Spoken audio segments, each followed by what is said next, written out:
In Magic the Gathering, Aura is an enchantment subtype that means that particular enchantment gets attached to a permanent or player. There are a subset of auras that come with Enchant Land, and obviously enough, those can be attached to lands. This can be done to augment one of your own lands, like by making it produce more mana, and some enchant lands are also good at nerfing opposing lands. Auras with Enchant Land have been around since Alpha, although originally the Aura subtype didn't exist, and instead enchantments that could attach to stuff simply said Enchant X on the type line. Auras would later be introduced in 2005's 9th edition, using the templating we're used to seeing today.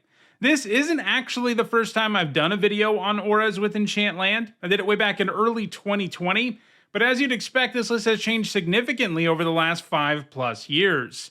To be eligible for this list, an aura had to be able to enchant a land. In all, there were 101 cards eligible, and in this video we'll look at the 10 that have left the biggest impact on competitive Magic the Gathering. This video is sponsored by Card Kingdom. If you want Magic singles or sealed product, use my link in the description.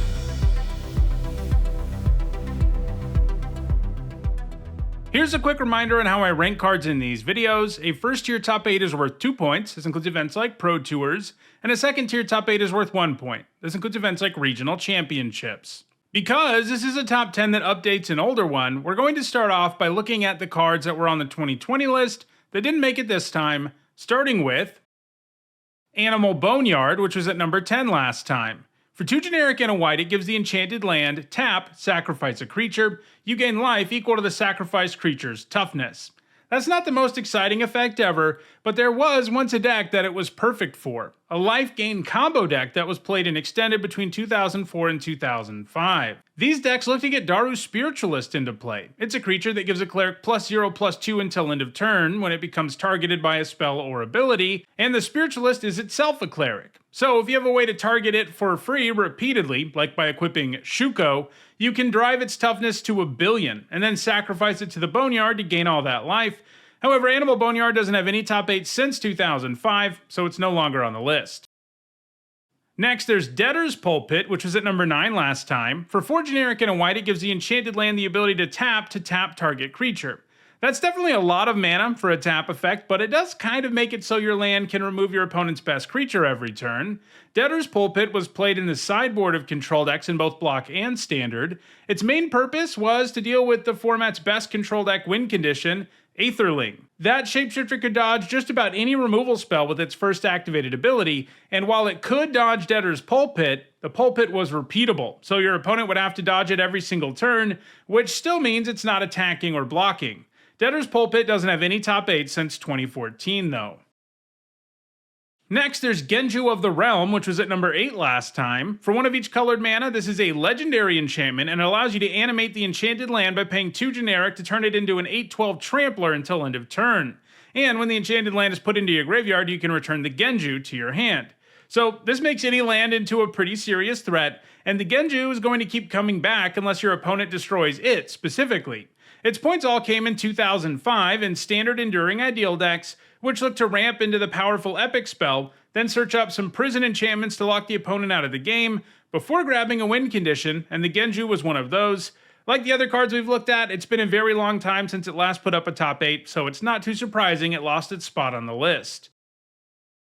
Gift of Paradise is the next card that was on the 2020 list but didn't make it this time. It was at number 7 back then. For 2 generic and a green, it gains you 3 life when it enters, and like most green enchant lands, this one accelerates your mana. It allows the enchanted land to tap for 2 mana of any one color. It's a little clunky to be sure, but it gains you life, and that really offsets the downside of a card that doesn't add to the board right away. Gift of Paradise was most infamously used in the combo ramp decks that utilize both Wilderness Reclamation and Nexus of Fate to essentially lock the opponent out of the game by taking an extra turn every turn. Using the Reclamation to untap your lands, including the enchanted ones that produced extra mana, made it way too easy to cast Nexus early in the game. These Turbo Fog decks had a pretty good showing in Standard, and Gift of Paradise went along for the ride. Ultimately, Wilderness Reclamation got banned, but even before that, the gift stopped seeing play in that style of deck, so it doesn't have any top 8 since 2019. Next, let's look at Squirrel Nest, which was at number 5 last time. For 1 generic and 2 green, it lets the enchanted land tap to create a 1/1 green squirrel creature token. Turning your land into a creature token engine is well worth it. There's a bit of downside in that you have to choose between making mana or a squirrel, but that's kind of a good problem to have. Squirrel Nest is famous for how it's combined with a couple of different enchantments over the years. In Standard, it was played in a deck called Squirrel Opposition. That deck would go wide with tokens, and then use those tokens to tap down all of your opponent's stuff with Opposition every single turn. It also creates a game-winning combo alongside Earthcraft, an enchantment that lets you tap a creature to untap a land. So with Earthcraft around, you could tap the enchanted land to make a token, then tap that squirrel to untap your land, and just keep going from there. Squirrel Nest never got the opportunity to put up top 8s alongside Earthcraft though, because it got banned in Legacy in 2003, ahead of that format starting to receive regular support, and it was largely because of that powerful combo that it got banned. So Squirrel Nest hasn't had a top 8 since 2003, and it's unlikely to ever find itself back on the list. Now let's look at the last card from the 2020 list that didn't make it this time, and that card is Annex, which was at number 4 last time. For 2 generic and 2 blue, it steals the enchanted land. When you steal a land, it's kind of like you're simultaneously casting a land destruction spell and a ramp spell, and when you think of it that way, it's pretty clear how good it can be. It was largely a sideboard card in Standard, but a very common one. This was a Standard format that featured the 3 Tron lands, which are capable of producing 7 total mana when you have all 3 of them in play. Stealing one of those could completely derail your opponent's game plan, and even Tron decks ran Annex in the sideboard. For them, stealing an opposing Urza land could be used for them to complete their Tron. However, Annex doesn't have any top 8 since 2007. Alright, now that we've covered the cards that were on the 2020 list but didn't make it this time, let's dive into the list proper, starting with our number 10 card, which is Footfall Crater, which wasn't on the list at all last time. It was printed 3 months after I made that video, after all. For 1 red mana, it gives the enchanted land the ability to tap and give target creature trample and haste until end of turn. You can also cycle it for 1 generic mana. And that last part is the main reason this card saw significant play. Cycling for 1 generic is very strong, especially when you have a critical mass of cards that can cycle for that amount of mana, as you can very quickly rip through your deck. And Ikoria not only was full of cards that could cycle for 1 generic like the Crater, it was also loaded up with payoffs for all that cycling, like Flourishing Fox and Zenith Flare. While the Crater wasn't cast a lot, it did get cast sometimes because it could allow a huge Flourishing Fox or other creature to win the game more effectively. However, Footfall Crater doesn't have any top 8 since rotating out of Standard, and we're going to need some more cycling payoffs if it's ever going to put up some more points. At number 9, it's Wild Growth, a newcomer to the list, but not because it's a new card. In fact, it's the oldest card on this list, originally printed in Alpha, making it one of the first auras with Enchant Land ever printed. But it only had 2 points back in 2020, and that wasn't enough to make the list. For 1 green mana, it allows the enchanted land to give you an additional green mana when it's tapped, so unsurprisingly, it's another green enchant land that helps you ramp mana. And it does so for a very small price. It's been played in both Extended and Legacy Enchantress decks. These decks use Argothian Enchantress to draw cards anytime you play an enchantment, so having 1 mana enchantments is pretty amazing alongside it, especially when it's a 1 mana enchantment that makes it easier for you to cast more enchantments. However, Wild Growth has seen a lot more play in Pauper, a format where only commons are legal. It's a fixture in many green decks in the format, and it's one of the most efficient ways to ramp your mana at common. It's still seeing play in Pauper right now, and that's unlikely to change, so it has a chance at moving higher on the list in the future. At number 8, it's Nylea's Presence, a newcomer to the list, but like Wild Growth, it was around back in 2020, it just didn't have enough points to make the list. For 1 generic and a green, when it enters a battlefield, you draw a card, and the enchanted land is every basic land type in addition to its other types. So Nylea's Presence doesn't ramp your mana, but it does fix it really effectively while replacing itself. The printing of Enigmatic Incarnation in 2020 is largely what has led to Nylea's Presence becoming a relevant card. That enchantment lets you sacrifice an enchantment at the beginning of your end step, and if you do, you search up a creature card with mana value equal to 1 plus the sacrificed enchantment's mana value, and you put that card on the battlefield. These decks tend to run all 5 colors, and they love enchantments, so the Presence was a good fit in them. Once your mana was good enough, you could just throw the Presence away and grab a useful 3-drop toolbox creature, and the deck had lots of those, like Elite Spellbinder and Knight of Autumn.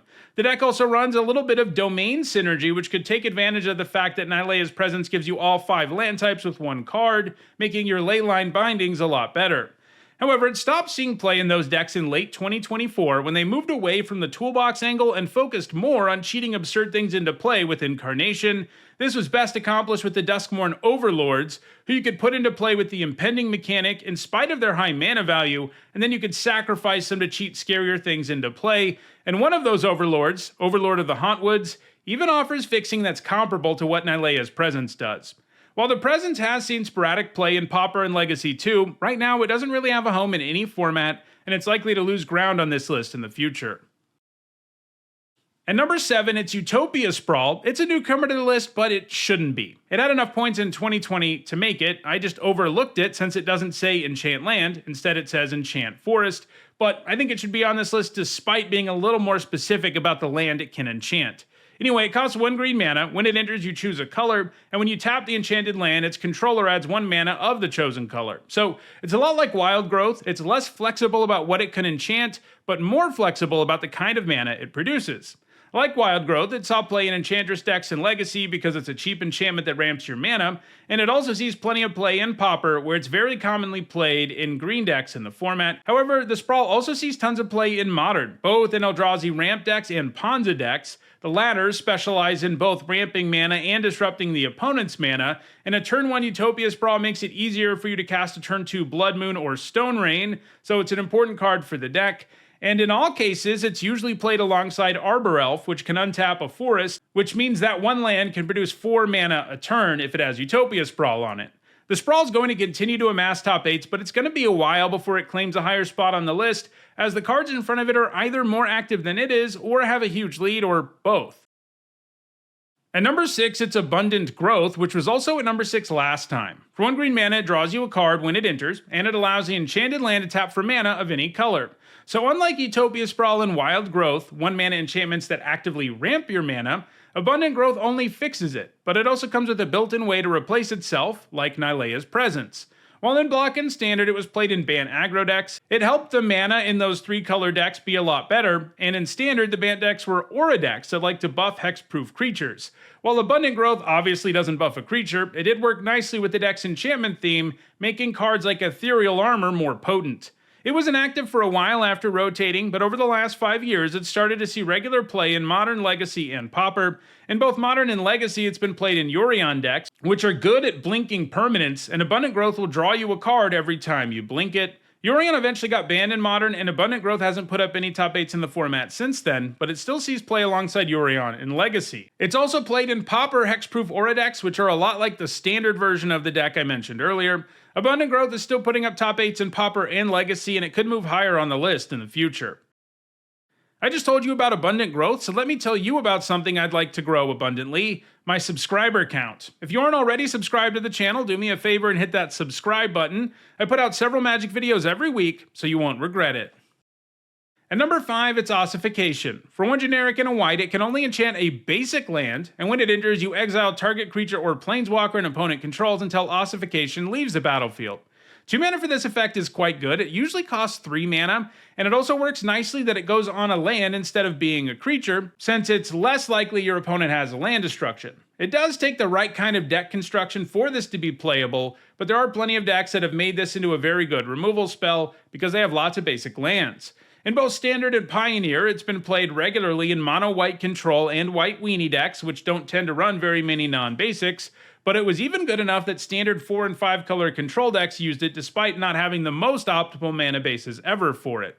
Ossification has recently rotated out of Standard, but it's continuing to find success in Pioneer, and it's likely to move higher on the list in the future. At number 4, it's Chained to the Rocks, which has dropped 1 spot since 2020. It's kind of like Ossification's big brother. For 1 white, it can only enchant a mountain, and when it enters, you exile target creature an opponent controls until the aura leaves the battlefield. So, for the most part, it's even more specific than Ossification is since it demands a mountain, although you can put it on a non-basic mountain like Sacred Foundry, but that still does mean that this is a white card that only works in decks with lots of mountains, which isn't every deck, but when you do have a deck like that, this does a pretty good impression of Swords to Plowshares. Also, it's interesting that this card showed up in my search back in 2020 despite only enchanting a mountain, but Utopia Sprawl didn't. Anyway, it saw a lot of play while it was in standard, showing up in aggressive Boros decks that loved having a cheap removal spell to get a blocker out of the way, and in more controlling decks that just loved having efficient removal. It's also gained a few points in Modern Burn. Pioneer's where it's seen the most play though. There, it's appeared in Boros aggro decks, but it's seen even more play in Fires of Invention decks. These decks want to get that powerful enchantment in play, and they look to run really cheap early game removal to make it so they can survive long enough to get their value engine online, and it happens to be a white deck that also has lots of mountains. It's also benefited from the rise of Boros energy decks in Modern, which are playing the right colors to gain access to this powerful removal spell. It's going to continue to put up top 8s, but Ossification is putting them up more quickly.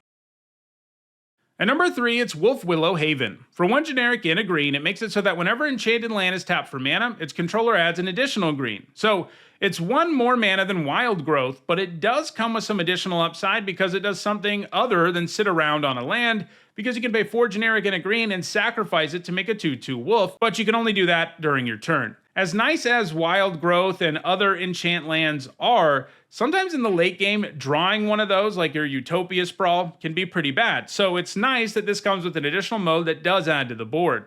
It saw some significant play in Standard, largely showing up in ramp decks that were all about casting Emergent Ultimatum. It's seen even more play in Pioneer though, where ever since being printed, it's almost exclusively been played in Devotion to Green decks. These decks are ramp decks built around casting a super powerful sorcery as early as possible, Storm the Festival. Between Nykthos and the extra mana that Wolfwillow Haven makes on its own, it effectively gives you 2 extra mana in that kind of deck, which is a big deal.